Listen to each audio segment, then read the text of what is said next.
প্রিয় দর্শক, আসসালামু আলাইকুম। দর্শক, আপনাদের প্রীতীয় শুভেচ্ছা জানিয়ে শুরু করছি আমাদের আজকের প্রতিবেদন। তো দর্শক, আজকে আমরা এক অসহায় মেয়ের গল্প তুলে ধরব, যার নাম হচ্ছে সালমা।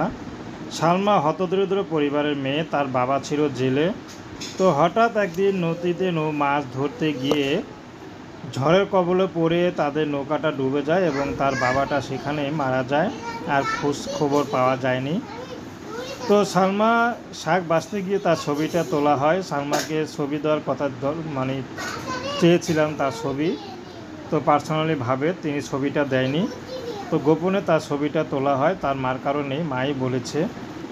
তো সালমা চাচ্ছে বিয়ে শাদী করতে। সালমার মাও তাকে বিয়ে শাদী দিতে চাচ্ছে, কিন্তু অভাবের ঘরে কেউ তাকে বিয়ে শাদী করতে চাচ্ছে না। তো আমরা যখন তাদের বাসায় যাই তখন দেখি তিনি শাক বাঁচতেছে। তো সেই মুহূর্তে ছবিটা তোলা। তো সালমার সাথে ব্যক্তিগতভাবে আমাদের আলাপ হয়। তো সালমা চাচ্ছে বুড়ো হোক বয়স্ক হোক তাতে কোনো আপত্তি নেই, যে তাকে একটু ভালোবাসা দিবে, যে তাকে ভালোবেসে আপন করে নিতে পারবে। তার বয়স 70, 80, 50, 100 হোক, তাতে কোনো সমস্যা নেই। সালমা তাকে বিয়ে শাদী করতে রাজি আছে। সালমা বেশি পড়াশোনা করেনি, অভাবে ঘরে। সালমা ছোট একটা বোন আছে আর সালমার মা আছে। তো সালমার মা পাশে একটা বাসায় কাজ করে, সে কাজ করে যা পায় তা দিয়ে সংসার চলে।